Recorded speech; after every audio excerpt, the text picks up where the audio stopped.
Juan, what up, world? Teasing Man here, back with another video. Road to Redemption, as promised. Trying to keep it going. If you had to consider the episode, it'd probably be episode 2.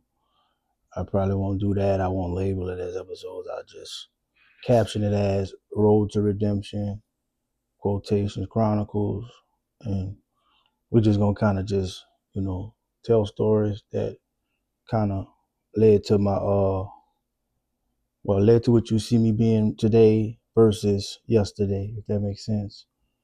And today's today's conversation, yesterday kind of sparked it, not today. Yesterday was my daughter's junior prom.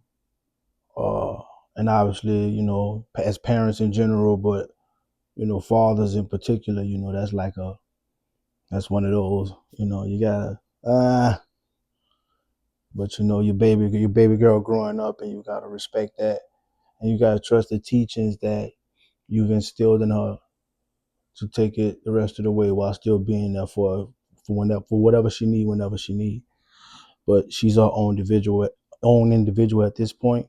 So I just gotta kind of stand in the cut and let her know I'm still here if she need me. But do you? It's on you now. It's your turn. But in thinking about that thought, you know, the whole day yesterday, I was thinking, like, how did we get here? Like, dang, my daughter, she's a young lady now, pretty much. And where did that time go? Like, and how did it impact what you see today? Like, so it made me realize that even though I've been, but just putting it on record, like, so to try to inspire people, or people may be where I was at one point and don't realize you could end up here still as a result if you do things for the right things. And so it brought me back to way back, like to when she was born. And I know if you watched the last episode, I kind of ended it on Katrina saved us, and we kind of went our ways and got to experience different cultures. That's what kind of got us out the streets. That's what kind of got us from doing reckless things. But then there was more. So I guess that part of the story I'll pick up with the birth of my child. Not to get too detailed. I don't want to put anybody's business out there like that. But I'm telling my story, so I do my best. Like, I was with the mother of my child for some years, or however long it lasted. Well, first of all, let me go back. I moved down to a country town that they call it, or Natchitoches, Louisiana, which I love. But I'm just saying, like, how people might look at it on the outside looking in. Well, I know for a fact, because I go home a lot. I'm from New Orleans, but I go home a lot. I actually love it. I actually live here now, actually, and been living here for a long time. And I claim the 318 wholeheartedly. I met some of my best friends in life in this place, and most importantly, my daughter was born in this place. So it will forever have a it'll be forever dear in my heart, this city. So it's much love and respect. But I was rocking with her baby, my the mother of my child, rather. And we was together, and we was trying to do the right thing, and we was trying to be together. But I remember even at that time, I was coming off of that, Katrina energy, because I had moved from Houston at this point. My brother James had convinced me to come back down here and try to go to school again. My second stint, college, that is. This city known for the Northwestern State University. That's why most people end up coming down here from different places. So it was no exception for me either. So my brother kind of had seen me in Houston, still kind of headed down that path that I was headed in New Orleans, and he just kind of said, you know what, come with me, man. It ain't working out here. You might as well come with me. And for some reason, I just said yes. And like, I abruptly left overnight, like literally. I had an apartment, furniture, TV, everything. I left it to my cousin. Like, y'all can have all that. I need to go. I need a new, change of scenery. I need to see something different, because Now I'm down here heading nowhere fast, and they don't play. Police in Houston different from the police in New Orleans. So you know, they get your mind right quick. But anyways, now I'm in Natchitoches, living my life, doing my thing. I'm young, but I'm a man now. But I'm a young man, thinking I'm a grown man, and I'm a player at the time. So I'm having my way. I'm doing my thing. I'm the New Orleans nigga in a country town. They liking my swag, the way I talk, you know, my confidence in myself, and so I'm having my way at one point in a time with the ladies, So yeah, like I'm doing my thing. I always been a player type of guy. Unless you just get me on some other type time, then yeah, we could do that too. But I never understood the concept of going to the club and worrying about who you got beef with when there's all these beautiful women in here, you know. Yeah, I'm gonna get at me some, yeah. But anyways, you know, as I'm, kicking it with my brother down here, going to school barely, I'm just, doing what everybody else do, like that Charleston White type of talk where you just, you benefit what can benefit from it, and you squander the rest or whatever. As far as like, what you could have got out of it versus what you didn't. It sounds good in the moment, but that stuff come back to haunt you. But so, I met the mother of my child, and I didn't think that, you know, it was gonna lead to what it led to when I met her. But what I did know is she was like drop dead gorgeous. I remember that. And I've messed with, beautiful women before her, but this one in particular, for me at least, because people who know about me and know who I'm alluding to, even though I ain't name dropping, they know. But to me, she was just the most gorgeous thing I ever seen. And I got at her, and she wasn't opposed. So she was with rocking with me. So now I went from being more of a player to like a guy in a relationship. And at that time we both was committed to each other. I'll be honest, we both was in love, but we were young, and she was younger than me at the time too. So if I'm 19, she like 18. If I'm 20 or like, yeah, if I'm 20, 21, she like 18, 19. So we both fairly young, and then we thrusting ourselves into a situation that doesn't allow us to live out our young days. For women, and then I don't mean no disrespect when I say they call it like the whole phase. I didn't give her a chance to go through that. I didn't have a chance to go through my phase to be just an all-out player. Like we kind of start getting serious real young. And I think it was a result of her being pregnant after a while. Like, I mean, we already was together like young couples do in lovey-dovey-dovey. But then in the midst of that, playing around in love, she got pregnant. So now, I come from a family and a value system where we take care of children no matter what. So in my mind, I gotta do the right thing now. So now we gotta move in.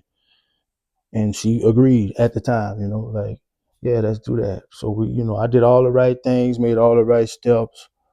Um, Understanding that this woman is pregnant for me, like mine, my first kid. And I can honestly say, I know people say you never know, but I never really had a doubt that my child was mine because I knew what I was doing, I knew what I was up to. I know, yeah, it's a great chance it's mine. So I went on ahead and had that pre-trust. So I started doing things to align us together more. So I got us a place, or we got a place together rather. I don't want to take the credit for all of it, but we mutually agreed that we should be together in the same house. And yeah, so this is pre Kayla Joe being born. So, we just together, and everything, like, we was really like, it was a time where we really was truly, with one another. Like, I loved her, she loved me, like in love. It was truly a time like that. Of course, that's not the case now. I don't want to ruffle anybody's feathers, and it's nothing going on right now. If you read between the lines, I'm just talking about then, telling my story and my road to redemption. So y'all feel me? So we playing house now, and then like Kayla Joe born, and like But I remember the day of, like almost like it was yesterday. I remember I promised the mother of my child that I'd be there when it's time to take her to the hospital. But I ended up somewhere, I don't know if I was at work or just somewhere where I was out of touch. And I didn't live up to that part of it. And, she was kind of upset with me about it. But it wasn't out of like I'm just a no good, nothing person, don't want to be there for a kid when they're born, but just like, oops, my bad. I didn't get her to the hospital. I got to the hospital for the birth of my kid. I just got there on my own, and she had to call in the alley hoop or whatnot. She probably still hold that to me to this day, but that's the only kind of hiccup I had in that process. But now we in whatever you call it, the labor room or whatever you call that room when you're having a baby, and she having a baby.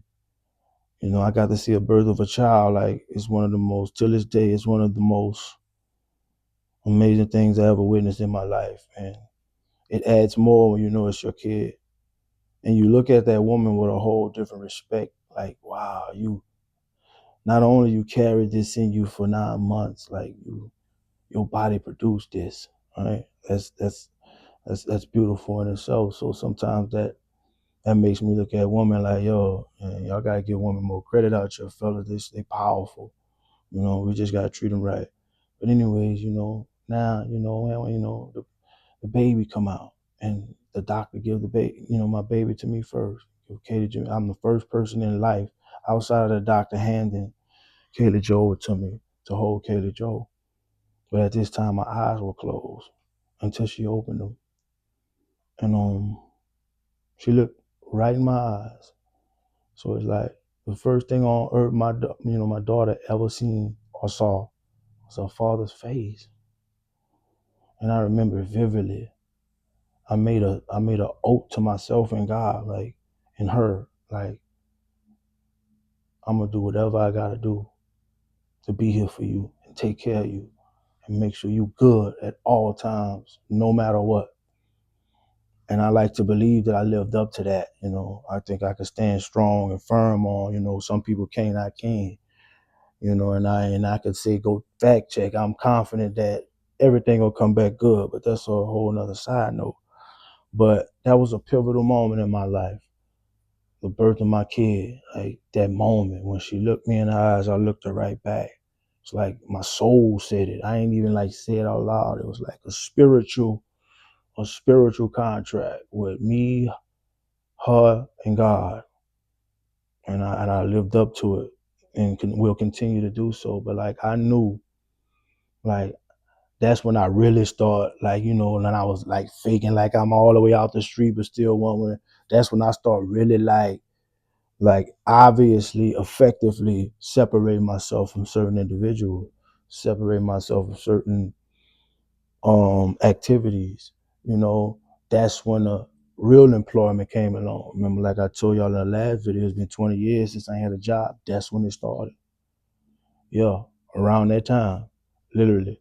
So like when you got a job and did everything you felt like you were supposed to do, everything they tell you to do when you have a kid. I did it all.